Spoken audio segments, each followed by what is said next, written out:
sana a los enfermos y puede mucho. Así que vamos a estar en esta mañana hablando de una historia que todos conocemos, que le hemos hablado. Y el tema de esta mañana es llamados a ser familia. Y antes de leer el verso que tenemos para esta mañana,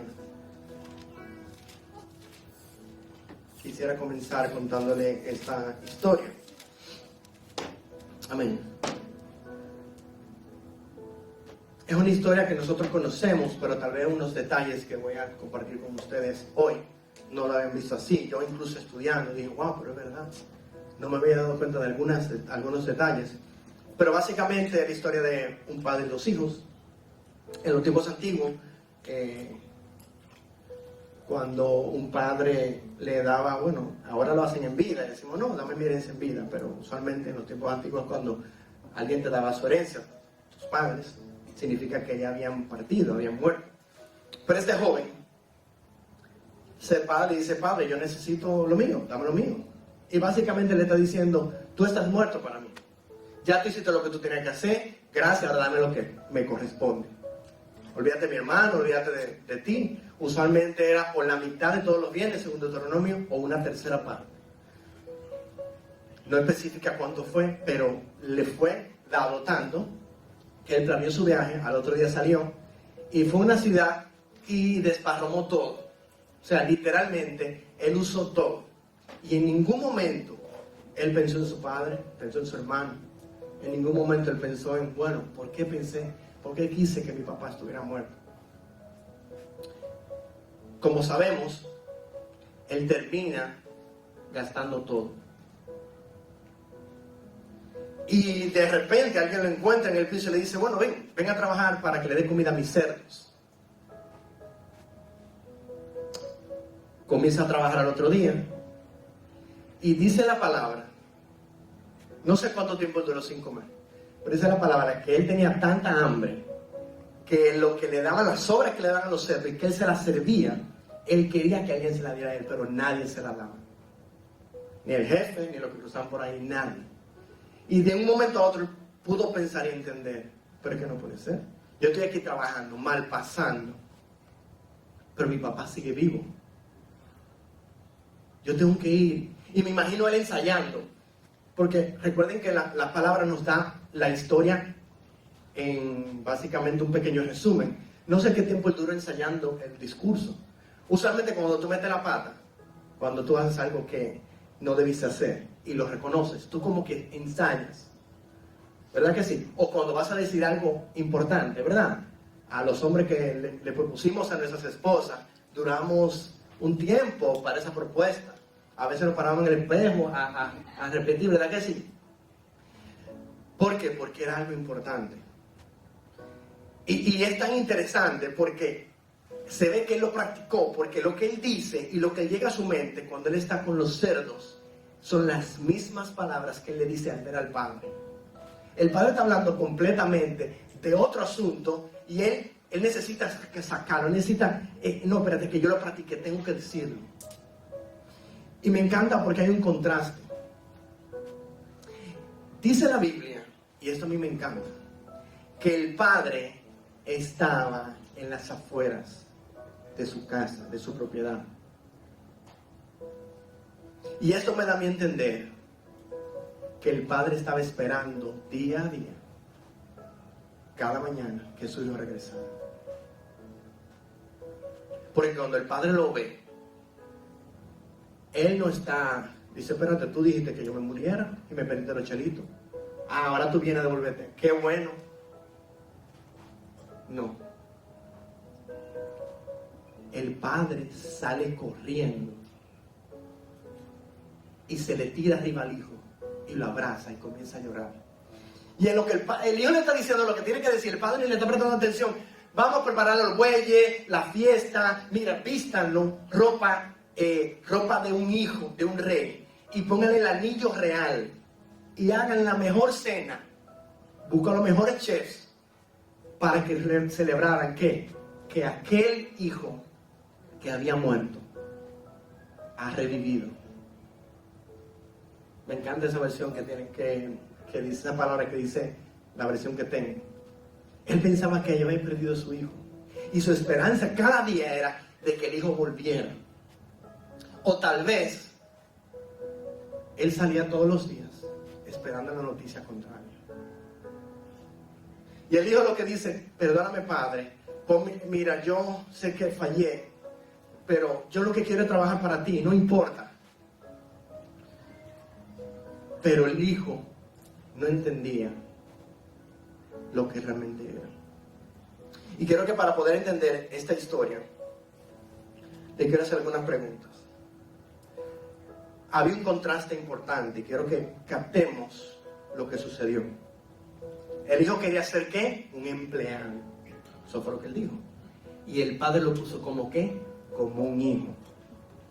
El hijo trajo un discurso perfecto de disculparse.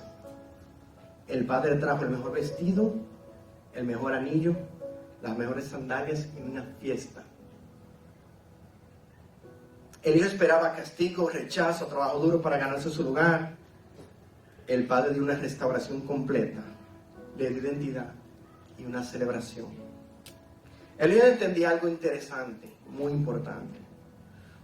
No puedes trabajar para ser familia. O eres familia o no lo eres. Y el padre lo único que le dijo: tú eres mi hijo. Y no se lo dijo a él, se lo dijo a todos sus empleados, a todo el pueblo, incluso a su hijo mayor. Hoy muchos de nosotros venimos a la iglesia con la mentalidad del hijo pródigo. Pensamos: tengo que trabajar duro para que Dios me ame, para que Dios me acepte. O necesito comportarme mejor para ser parte de esto, de casa de oración, o de ser cristiano. Aunque no decimos, pensamos así, que somos un empleado, pero no nos sentimos parte de la familia, de la fe, parte de casa de oración. Bueno, tal vez digo, yo vengo a cumplir lo que hay que hacer los domingos. Venía a la iglesia. Y mientras tanto, Dios el Padre está corriendo hacia nosotros gritando: tú eres mi hijo, tú eres mi hija, no eres un empleado, no eres un asistente, eres familia. Y vamos a preguntar honestamente, y quiero que piensen en la respuesta, no que la digan. ¿Por qué vienes a la iglesia? ¿Por qué viniste hoy? ¿Por qué vienen los domingos? ¿Vienes porque es un hábito? ¿Vienes por obligación? ¿Vienes para que el pastor y la pastora no te llamen y te pregunten? ¿Vienes porque es lo que hay que hacer? Lo que a mí me enseñaron, cómo me criaron. ¿Vienes para sentirte mejor contigo mismo? ¿O vienes para que Dios te bendiga? ¿O vienes porque este es tu lugar? Porque esta es tu familia. Porque estas personas que ves alrededor de ti son hermanos y hermanas tuyas. Y quiero ser honesto. Tristemente, muchas iglesias se han convertido en un teatro. Llegamos, nos sentamos en las filas, miramos al frente como los caballos durante una hora y media. No saludamos a nadie. El pastor termina y salgo por ahí. ¡Fui! Y nadie se entera de que estuve aquí. ¿Y cuál es el resultado? Gente sola, personas quebrantadas, sentadas junto a personas quebrantadas, pero nadie lo sabe porque todos estamos fingiendo que está todo bien. Gente pasando por crisis mientras sus hermanos y hermanas están literalmente a 1 metro de distancia o menos, pero nadie se da cuenta. Y esto que les estoy narrando, que tristemente pasa en algunas iglesias, no en casa de oración, no es lo que Dios llamó iglesia, no es lo que Dios llamó familia. Hoy vamos a descubrir algo que cambió la historia. Cuando Dios te salvó, no solo te dio un boleto al cielo, Él te adoptó a una familia. Y cuando entiendas esto, realmente lo entiendas, todo va a cambiar. Va a cambiar la forma que tú ves la iglesia, la forma en cómo te vas a relacionar con tus hermanos, incluso tu vida entera va a cambiar. Y por eso quiero que leamos Efesios capítulo 1, versos 3 al 6. Yo estuve meditando, usualmente cuando se va terminando un libro o una serie, yo oro y le digo al Señor que me vaya diciendo qué es lo que Él quiere hablar a su iglesia, por dónde Él quiere ir. Y yo tenía otro libro y otro tema completamente diferente, ¿verdad? Porque yo soy yo. Pero Dios es diferente. Dios dice no. Y yo orando, Señor, mire, y yo preparé y escuché prédica y dije, por aquí es. Y Dios dijo, no. Y desde hace mucho, antes de predicar 1 Pedro, yo tenía el libro de Efesios, por algunas cosas que no es el tema que vamos a tratar, porque me encanta el libro. Y Dios dijo, no, tenemos que volver a Efesios, pero tratar el tema de la familia. Y miren qué lindo aquí dice la palabra. Bendito sea el Señor y Padre de nuestro Señor Jesucristo, quien nos ha bendecido en Cristo con toda bendición espiritual en los lugares celestiales. Asimismo, nos escogió, sí, Él te escogió en Él desde antes de la fundación del mundo para que fueras santo y sin mancha delante de Él. En amor, o sea, Él te eligió, pero te eligió en amor y te predestinó por medio de Jesús para que fueras adoptados como hijos suyos, según el beneplácito de su voluntad, según su buena voluntad, para la alabanza de la gloria de su gracia que nos dio gratuitamente en el amado Cristo Jesús. Amén. El primer punto importante es que Él nos escogió desde antes de la fundación del mundo. Y quiero hablar de dos palabras. La frase que dice que nos escogió significa que Él te seleccionó, pero no te seleccionó por seleccionarte. Él te seleccionó para Él mismo. Y siempre esta frase, esta palabra siempre me recuerda a la tribu de Leví. En el Antiguo Testamento, la tribu de Leví, Dios la apartó para Él. Y de ahí viene la palabra y el entendimiento de la santidad. Cuando tú eres santo, esa palabra significa apartado para algo, pero va más allá. Es apartado para Dios. Ya tú no eres tuyo, tú eres de Dios. Tú eres posesión del Dios de los cielos. Él te apartó para Él. Te seleccionó Él mismo. Te escogió desde antes que tú nacieras. Escogió tu ADN, escogió tus padres, escogió tu abuelo, tu tatara. Desde el primero que tenía que venir de la descendencia tuya, Él lo escogió para que tú hoy estuvieras aquí, dándole gloria a Él. Y la frase que vemos también, donde dice que Él nos escogió desde antes de la fundación del mundo, significa literalmente que Él nos escogió desde antes de crear el universo. Literalmente, ustedes saben como cuando tú conoces a alguien o te encuentras con alguien que tenía mucho tiempo sin verlo, tú, ay, mira, ¿y tus hijos? Y tú, what? Saca la billetera y le enseña la foto de tus hijos, ¿verdad? En la película siempre tienen una, y son como 5,000 fotos. Usualmente tú no me llevas una o dos, ¿verdad que sí? Es como si Dios te tuviera en su billetera desde antes de la fundación del mundo. No, mira, así es que yo quiero que se vea Jonathan. No, espérate, así es que yo quiero que se vea Alex. No, espérate, Emanuel va a ser así, etcétera, etcétera. Ella te había pensado. Aún las cosas que no te agradan de ti, Él te había pensado. Porque lo hermoso, y ya le hablamos con la pastora esta semana, que aún en nuestras debilidades, dice la palabra, Él se vuelve fuerte. Entonces, en esa área donde tú necesitas a Dios, no estuvieran en ti, tú no vieras el poder de Dios a través de ti. No vieras su buena voluntad, no vieras su amor en ti. No vieras que algo se glorifique aún en tus debilidades, aún en los rasgos que no te gustan de tu personalidad. Y quiero que vean esta imagen de cuando Dios elige a algo. Sabemos que Dios eligió al pueblo de Israel, pero miren las palabras que Él dice de Israel y aplican a nosotros. En Deuteronomio 7, 6 al 8 dice: porque tú eres pueblo santo para Jehová tu Dios. Jehová tu Dios te ha escogido para hacerle un pueblo especial, más que todos los pueblos que están sobre la tierra. No por ser ustedes más que todos los pueblos, los ha querido Jehová y los ha escogido, porque ustedes eran el más significante de todos los pueblos, sino por cuanto Jehová te amó. Literalmente Dios dice: yo te elegí porque te amo y punto. No es que Señor, no hay peros. No por el que, sí, tú me elegiste porque, no. Ni es por algo que tenemos, ni es por algo que no tenemos. Él te eligió porque te ama y punto.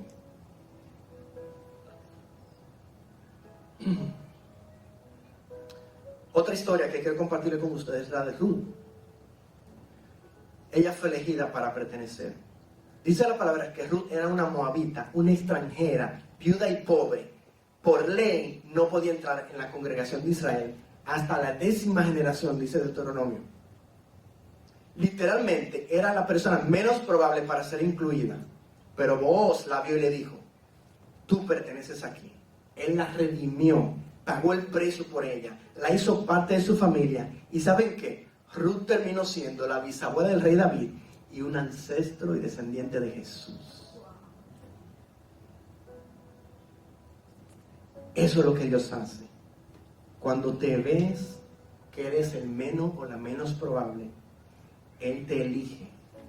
Tal vez cuando te ves como un extranjero, cuando estás quebrantado o quebrantada, cuando no tienes nada que ofrecer, Él te dice: tú eres mío, tú eres mía, yo te elegí.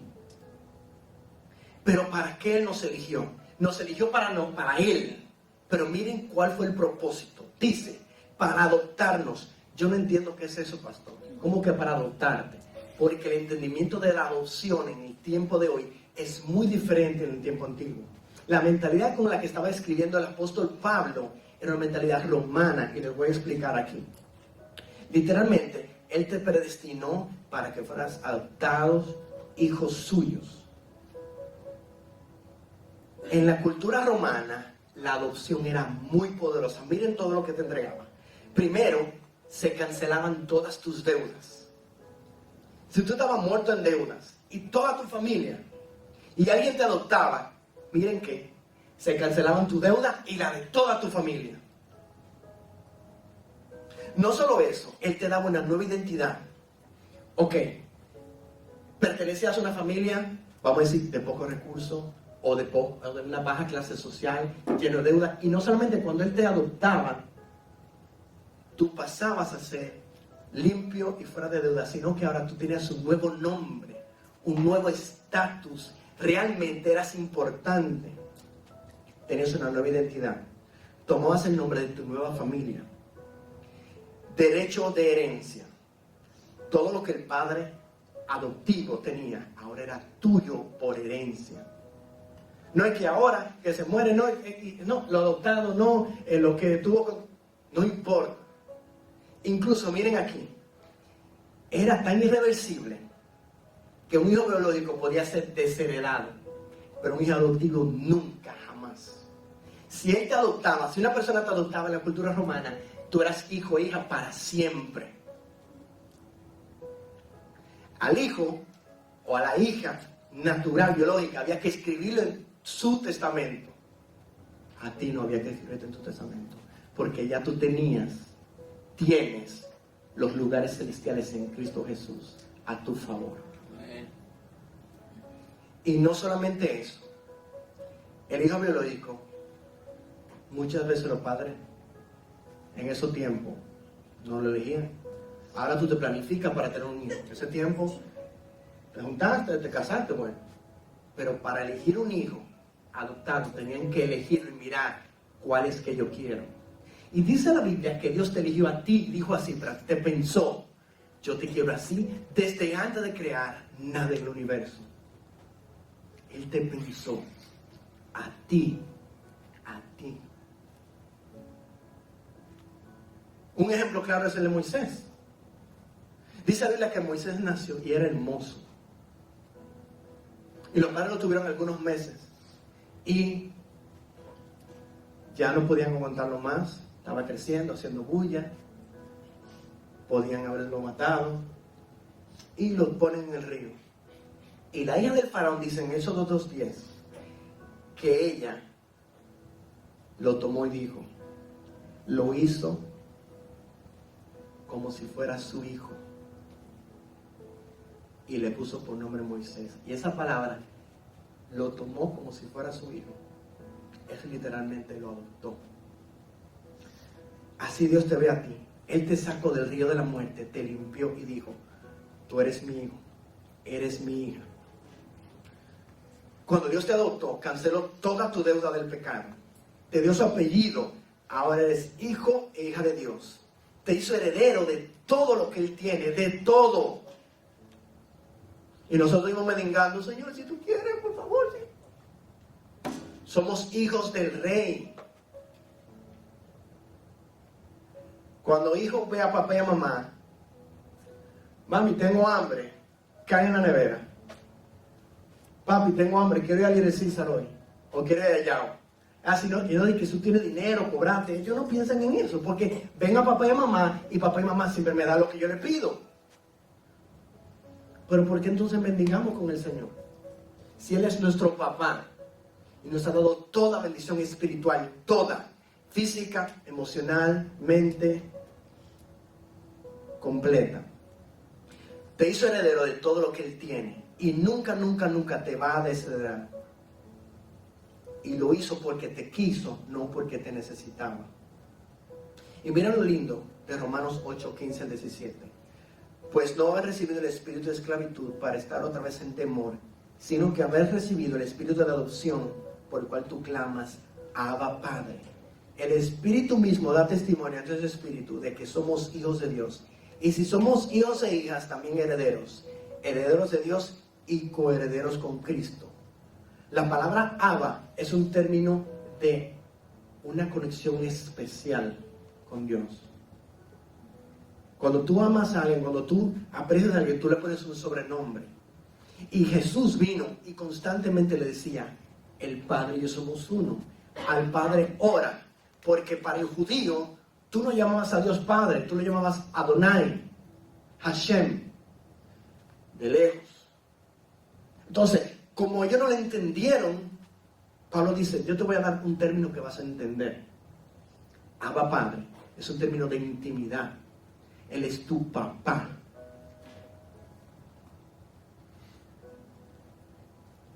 Hay una diferencia entre ser invitado a una casa y vivir en esa casa.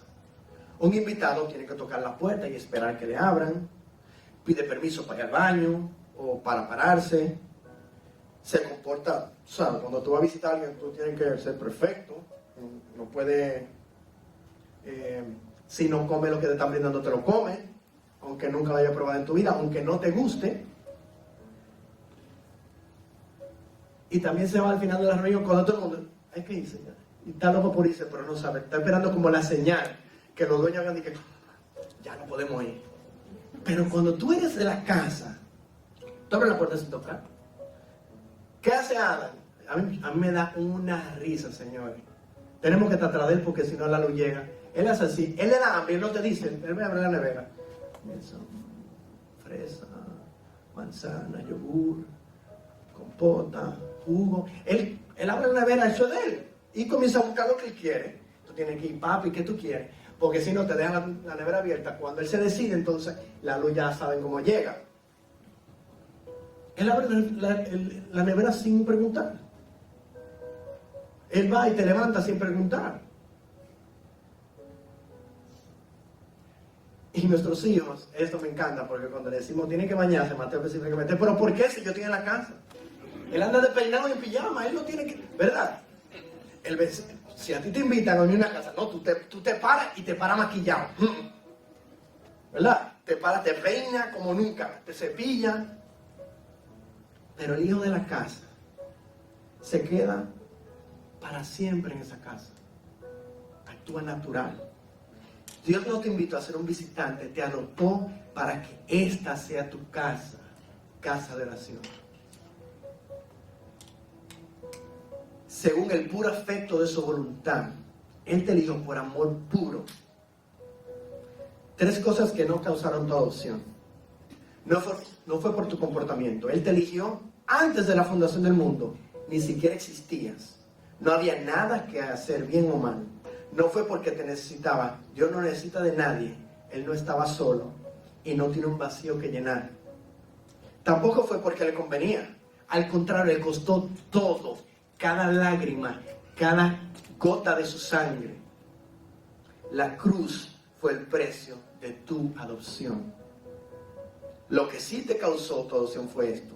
Fue su puro afecto de su voluntad. Sin motivos, sin condiciones. Ese afecto, esa palabra afecto, significa que Él se deleita, Él tiene placer cuando te ve y tiene gozo. Él te eligió soberanamente desde antes que nacieras. Yo lo puedo traducir así con todo respeto. Él te eligió porque le dio la gana, porque te quiso, porque te amó y punto. El próximo punto, así se ve una familia de verdad. Hechos 2:42-47, quiero que prestemos atención. Y perseveraban en la doctrina de los apóstoles, en la comunión unos con otros, en el partimiento del pan y en las oraciones. Y sobrevino temor a toda persona, y muchas maravillas y señales eran hechas por los apóstoles.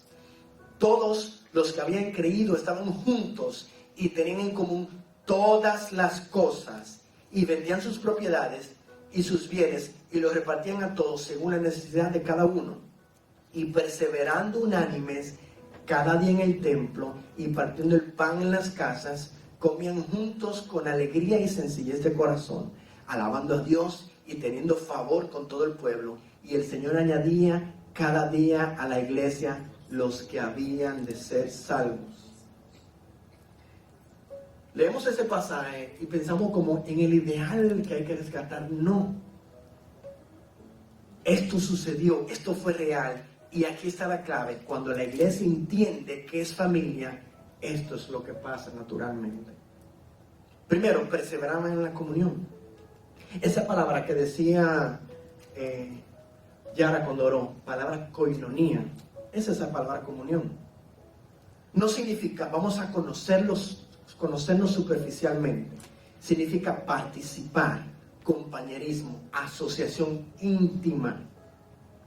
Significa compartir tu vida, no solo un tiempo. Cuando hay algo en común, cuando hay algo compartido. Y es lo mismo que pasó con David y Jonatán. Dicen que ellos eran tan cercanos que su amor, sus almas se unieron. Miren qué lindo. Dice en 1 Samuel capítulo 18. Aconteció que cuando Jonatán hubo acabado de hablar con Saúl, el alma de Jonatán quedó ligada con la de David y lo amó Jonatán como a sí mismo. El alma quedó ligada, fue una conexión profunda, no superficial. Cuando dice lo amó como a sí mismo, fue una identidad compartida.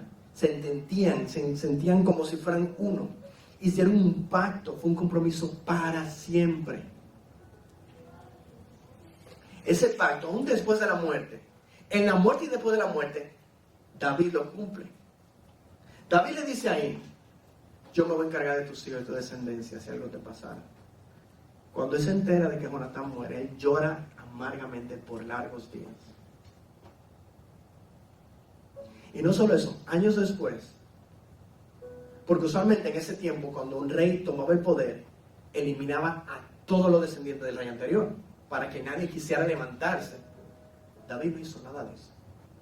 Al contrario, años después, pregunta, ¿y no hay alguien que quede de Jonatán? Porque se recordó de la promesa que le hizo. Y no solamente preguntar, porque es bueno preguntar y aparentar, wow, David.